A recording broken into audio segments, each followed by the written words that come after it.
হরে কৃষ্ণ। জগন্নাথের লীলা কথাতে আপনাদের সকলকে স্বাগতম।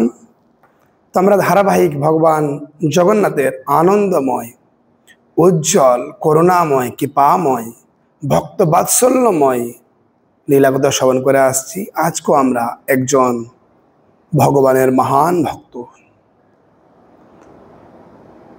দাসিয়া বাউরির কথা আমরা শ্রবণ করবো। দাসী বাড়ি বা সংবাদও বলা হয়। দেখুন, ভগবান, এই জন্য ভগবানকে ভক্ত বাৎসল্য বলা হয়। ভগবানের কাছে জাতি বর্ণ ভেদ করে না। ভগবান হৃদয়টা দেখে, হৃদয়টা কি তিনি তার অন্তর থেকে, কতটা অন্তর থেকে তিনি তাকে ডাকছেন। যেই ব্যক্তি তিনি অন্তর থেকে ভগবানকে স্মরণ করবে, অন্তর থেকে তার শরণাগত হবে, ভগবান অবশ্যই তার সঙ্গে আদান প্রদান করবেন। তা আসুন আমরা শ্রবণ করি এই দাসিয়া বাউরির সংবাদ। তো এই দাসিয়া বাউরি পুরী থেকে 2 কিলোমিটার দূরে বালিগ্রাম নামে একটি গ্রামে দাসিয়া বাউরি নামে একজন নিম্ন শ্রেণীর উপজাতি বাস করত। দাসিয়া ছিল অত্যন্তিক অজ্ঞ, মূর্খ ছিল, কোনো জ্ঞান ছিল না এবং সদাচার ও পাপচারের মধ্যে কোনোই পার্থক্য বুঝতে পারত না। তার কোনো সন্তান ছিল না। সে ও তার স্ত্রী ছিল অত্যন্ত দরিদ্র। দাসিয়া ছিল পেশায় তাঁতি, তাতে বোনা কাপড় বিক্রি করে কোনো মতে তার ও তার স্ত্রীর ভরণ পোষণ হতো। তবে তিনি নিম্ন শ্রেণীর, এইভাবে তিনি একজন ব্যক্তি ছিলেন। তো এইভাবে তিনি তাঁতের কাপড় বুনে তিনি জীবিকা নির্বাহ করতেন। আর তার জীবনযাত্রা ছিল এইভাবে, তিনি কাপড় বিক্রি করে, আর এই গ্রামে ব্রাহ্মণরা কিছু প্রোগ্রাম করতো। ব্রাহ্মণরা সেখানে কীর্তন করতো, ভগবানের কীর্তন। আর ওই দাসিয়া বাউরির এই কীর্তন ভালো লাগতো, তখন তুমি মাঝে মধ্যেই তাদের প্রোগ্রামে গিয়ে এই কীর্তন শ্রবণ করতে। এই কীর্তন শ্রবণ করতেন। এইভাবে তার জীবিকা নির্বাহ এবং তার জীবন চলছিল। দাসিয়া বাউরি পর্যায়ক্রমে ভক্তদের সঙ্গ লাভ করতে শুরু করেন এবং ভক্তদের কাছে তিনি ভগবানের পবিত্র কথা, বিভিন্ন ফেস্টিভ্যালে যোগদান করেন, প্রসাদ পেতে শুরু করেন, কণ্ঠীমালা ধারণ করেন, হরে কৃষ্ণ মহামন্ত্রের জপ করতে শুরু করেন এবং তিনি দৈবক্রমে দীক্ষাও প্রাপ্ত হয়। এরকমভাবে তার জীবন অতিবাহিত শুরু হয়। আস্তে আস্তে সে সদাচার শিখে, ভগবান কি বুঝতে শিখেন। তার সকালে স্নান করতে হয়, ভগবানের নাম গান করতে হয়, ভগবানকে ভোগ লাগানো, ভগবানকে আরতি করা, বৈষ্ণবদের সঙ্গে আচার আচরণ ব্যবহার, এগুলো তিনি শিখেন, সদাচারী হন। পর্যায়ক্রমে তার মধ্যে সততার গুণ প্রকাশ পায়। তিনি সত্যবাদী হয়, তিনি নম্র ভদ্র, এই গুণগুলো তার মধ্যে প্রকাশ পেয়ে যায়। দৈবক্রমে তখন রথযাত্রার দিন ঘনীভূত এসেছিলেন এবং সেখানের আদার্স যে ভক্তরা, তারা চেয়েছিলেন রথযাত্রায় রথ দেখতে যাবে। দাসিয়া বাড়িও তিনি ইচ্ছে প্রকাশ করেন তিনি রথ দেখতে যাবেন। তিনি তার সঙ্গে এই রথ দেখতে যাবে সেই সময় চিন্তা করছিলেন কি আমি ভগবানকে দেখতে পাবো, ভগবান কেমন হয়, তার কোনো ধারণাই ছিল না। যে হোক, তিনি ভক্তদের সঙ্গে রথ দেখতে গিয়েছিলেন। এই রথে যে পথ দিয়ে পেরিয়ে যায়, আপনারা যারা পুরী গেছেন জানেন, বিশাল চৌড়া পথ। জগন্নাথের রথ যে দিক দিয়ে পেরিয়ে যায়, সে দাসিয়া বাড়ির যেন তেন প্রকারণ একটা জায়গাতে তিনি দাঁড়িয়ে আছেন এবং ভগবান জগন্নাথ যখন সেখান দিয়ে পেরিয়ে যায়, দাসিয়া বাউরি সে ভগবানের চোখ, ভগবানের করুণময় দৃষ্টি, ভগবানের উজ্জ্বল হাস্য, ভগবানের মোহময় মূর্তি দেখে ভগবান জগন্নাথের এই দাসিয়া বাড়ি মোহিত হয়ে যায়। দাসিয়া বাড়ি খুব প্রার্থনা করেন, দণ্ডবোধ প্রণাম করেন ভগবানকে এবং তার মধ্যে অষ্টশক্তি বিকার প্রায় দেখা যায়। তিনি হৃদয় থেকে ভগবানকে এইভাবে প্রার্থনা করে ডেকে এত আনন্দ পেয়েছিলেন, তিনি ভগবানকেই ঘোষণা করেছিলেন কি আপনি হচ্ছেন এই পৃথিবীতে সর্বশ্রেষ্ঠ, আপনি সত্য, বাকি সব মিথ্যা।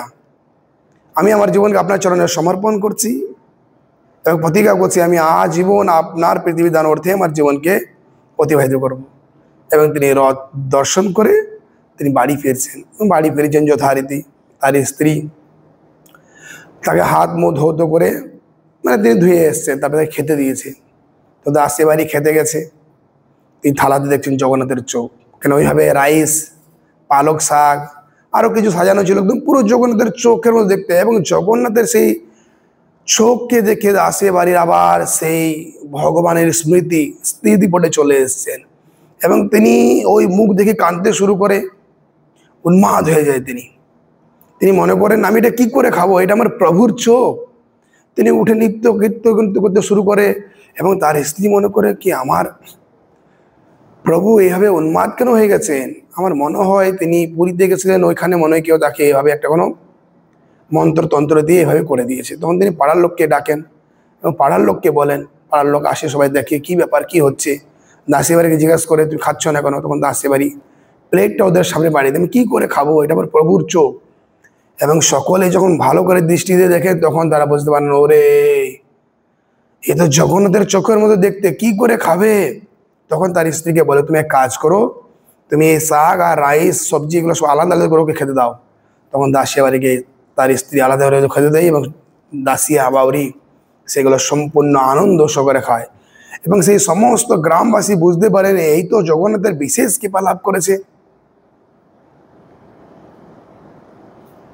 তখন তারা যখন ওই দাসিয়া বাউরিকে খুবই স্নেহ ভক্তি করতে শুরু করে, তার ভক্তি দেখে তারা খুব প্রীত হয়ে আনন্দ হয় এবং তার একটা মানদণ্ড আলাদা জায়গায় দাঁড়িয়ে যায়। তখন গ্রামবাসীরা তার একটা নামকরণ করে, এতদিন তার নাম ছিল দাসিয়া বাউরি। সেদিন সেই গ্রামবাসী তার নাম করলেন বালিয়া গ্রাম দাসিয়া, বাউরিটা কেটে দিলেন বালিয়াগ্রাম দাসিয়া, নাম হলো বালিয়াগ্রাম দাসিয়া।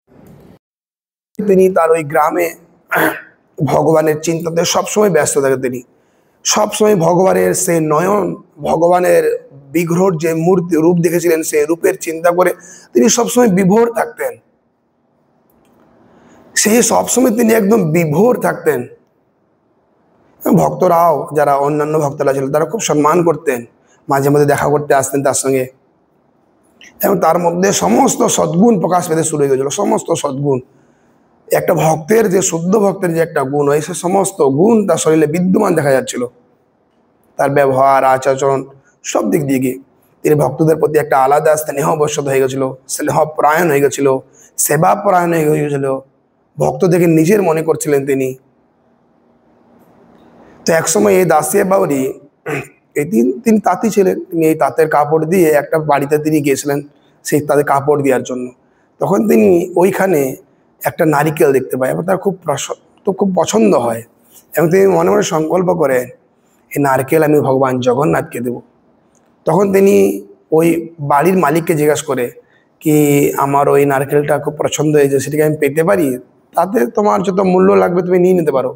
তখন সে লোভী ছিল, সে বাড়ির মালিক বললো অসুবিধা তুমি নিয়ে যাও, কিন্তু এর বিনিময়ে হচ্ছে তোমার ওই কাপড়টা আমাকে লাগবে, যেটা তুমি আমার জন্য এনেছো মূল্য দিতে পারবো না।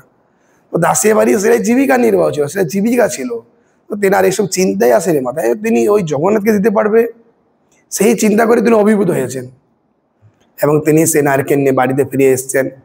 পর্যায়ক্রমে তিনি জানতে পেরেছেন তার পাড়ার থেকে কিছু ব্রাহ্মণ জগন্নাথের জন্য বিভিন্ন দুধের সামগ্রী দিয়ে সুন্দর সুন্দর ভগবান জগন্নাথের ভোগ বানিয়ে জগন্নাথকে অর্পণ করার জন্য পুরীতে যাচ্ছিলেন। তখন দাসিয়া বাউরি খুব নিবেদন করে, খুব প্রার্থনা করে নারকেলটা দেয় এবং বলেন কি যখন আপনি যাচ্ছেনই ওইখানে, তো যখন আপনি ভগবান জগন্নাথকে ভোগ লাগাবেন, তারপরে আপনার ভোগ লাগানো হয়ে গেলে এই নারিকেলটা আপনি একটু জগন্নাথকে ভোগ লাগাবেন। আপনি কি করবেন না, গরুর স্তম্ভর কাছে গিয়ে আপনি হাত বাড়িয়ে খালি এটা বলবেন কি বালিগ্রামে দাসিয়া আপনার জন্য এই নারকেলটা পাঠিয়েছেন, আপনি দয়া করে এটা গ্রহণ করুন। আপনি গ্রহণ না করলে এটা আমি ফেরত নিয়ে যাব। তো যথারীতি ব্রাহ্মণের টেস্টমেতে হাস্য দিলেন, তিনি মনে মনে করলে দাসিয়া পাগল হয়ে গেছে, এটা কি কখনো সম্ভব, কারণ তাদের জীবনে কখনো এরকম ঘটেনি, তারা কি করে বিশ্বাস করবেন। কিন্তু জগন্নাথ সবসময় দাসিয়া বাড়ির হৃদয় অবস্থান করতেন। আপনারা শ্লোকে শুনে থাকবেন কি গোবিন্দ কহেন বৈষ্ণব মম প্রাণ, বৈষ্ণব হৃদয়ে সদা গোবিন্দ বিশ্রাম। তো বৈষ্ণব হৃদয়ে গোবিন্দ সদা বিশ্রাম কখন করেন, যখন সে ভগবানকে কেন্দ্র করে সবসময় 24 ঘন্টা তন্ময় থাকে। তার ভগবান পারে না কি তার সংস্পর্শে থাকা, তার হৃদয়ে বাস করা বা তার পাশাপাশি তাকে প্রোটেকশন দেওয়ার জন্য থাকতে পারে না অন্য জায়গায়, তিনি ওইখানেই চলে আসেন। তো যথারীতি ব্রাহ্মণ চলে গেছেন, পুরীতে পৌঁছায়। তিনি ভগবান জগন্নাথকে দর্শন করে, প্রণাম করে, প্রার্থনা করে, পুজো করেন এবং তিনি যখন বেরিয়ে আসবেন তখন তিনার মনে পড়ে, হাই দাসিয়া আর আমি, এই বালিয়াগ্রাম দাসিয়া যে আমাকে নারকেলটা দিয়েছিল সেটা আমার দেওয়া হলো না। তখন তিনি একটু হাসতো চলে, বলে যা দেখি তো কি ঘটনা ঘটে। তখন তিনি সেম একই জিনিস যেভাবে দাসিয়া বৌদি বলেছিলেন, তিনি গরুর স্তম্ভের কাছ থেকে হাতে নিয়ে এসে এক কথা বলেন এবং তিনি নেত্র মুদ্রিত করেছিলেন। জগন্নাথ তৎক্ষণ তার হাতকে প্রসারিত করে সেই নারকেল নিয়ে চলে যায়। আর ব্রাহ্মণ যখন চোখ করে তখন তিনি হতভম্ব হয়ে যান, এটা কি করে সম্ভব। তখন তিনি কাঁদতে শুরু করেন, তিনি আক্ষেপ করতে শুরু করেন কি আমি এই দাসিয়াকে নিন্দা করেছি, দাসিয়াকে অবমাননা করেছি, অবহেলা করেছি, আমি ঘোর পাপী অপরাধী। দাসিয়ার মা বাবা ধন্য, দাসিয়ার বংশ ধন্য, সেই গ্রাম ধন্য। এবং তিনি মনের আনন্দে সেই পুরী থেকে তিনি ফিরলেন এবং দাসিয়াকে এই কথা শোনালেন। দাসিয়া এই কথা শুনে তিনি এত আনন্দিত হলেন সীমানার বাইরে। এবং দাসিয়া পরিচয় তার দিন এভাবে অতিবাহিত হতে তিনি পুরো কৃষ্ণ ভাবনাময় তন্ময় হয়ে গেছিলেন। আমরা ভগবানকে সকলেই দর্শন করতে চাই, ভগবানের ব্যাপারে জানতে চাই। ভগবান খুব সরল হৃদয়কে গ্রহণ করেন। তো আমরা তো কলিযুগের মানুষ কুটিল জটিল আমরা। তো এই কুটিলতা জীবন থেকে সরান, আর সব হৃদয়ে, পরিষ্কার হৃদয়ে, সরলতা সহকারে ভগবানের সঙ্গে আদান প্রদান করুন না। দেখুন না একবার যে ভগবান কি সরল হৃদয়কে গ্রহণ করেন নাকি না। ভগবান তার প্রত্যেক জায়গায়, ভাগবতে, গীতাতে, চৈতন্য চরিতামৃতে, এই আমরা এখন লীলা কথা শ্রবণ করছি, জগন্নাথ লীলা কোথায় আমরা বারে বারে পাচ্ছি কি ভগবান জাতি বর্ণকে ভেদ করে তিনি এগুলো কোনো কিছু দেখছেন না। তিনি শুধুমাত্র ভক্তের হার্টটা দেখছেন, বিশেষ করে তার সরলতা দেখছে। আসুন না আমরা সকলে মিলে এইরকম সব হৃদয় নিয়ে, সরল হৃদয় নিয়ে সব ভগবানের সঙ্গে আদান প্রদান করি। তিনি দাসিয়া বাড়ি আরেকবার তিনি ওই গ্রামে খুব সুন্দর সুন্দর আম দেখেন এবং তিনি ওই আম দেখে আবার তিনি জগন্নাথের কথা স্মরণ করেন, জগন্নাথকে দেওয়ার কথা তিনি সংকল্প করেন এবং তিনি ব্যাগ ভর্তি আম নিয়ে তিনি পুরীতে রওনা দেন।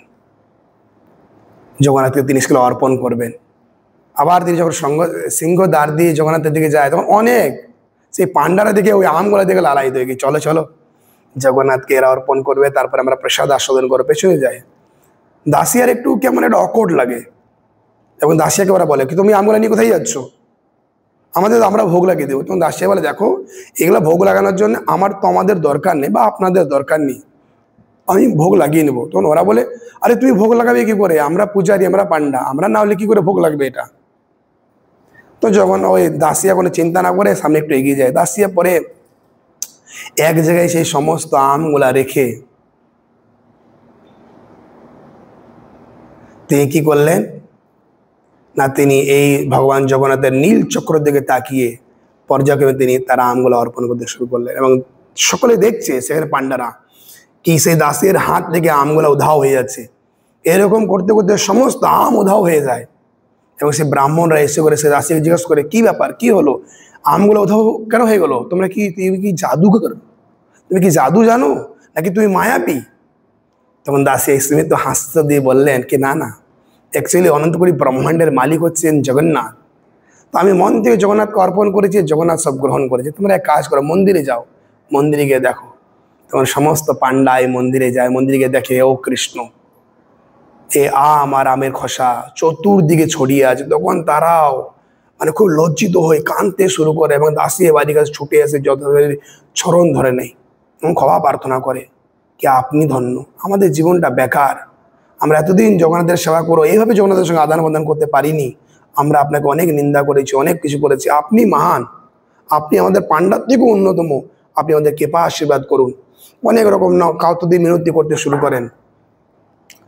পরে পরস্পরের সঙ্গে আলিঙ্গন করে সেই সমস্ত বোঝাপড়া যে ভুল ভ্রান্তি হয়েছিল সেগুলা তারা সংশোধন করে নেন, একবারকে আলিঙ্গন করেন, একবারকে আশীর্বাদও করেন।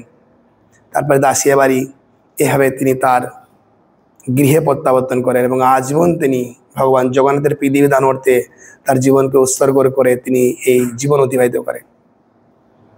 তা আসুন আমরা এইভাবে সরলতা সহকারে ভগবানের সঙ্গে আদান প্রদান করার মাধ্যমে যে রিটার্ন আদান প্রদান সেটা আমরা অনুভব করি, সেটা আমরা প্রাপ্ত হয়, করি না একবার সরল হৃদয়ে ভগবানের সঙ্গে আদান প্রদান। হরে কৃষ্ণ, জয় জগন্নাথ।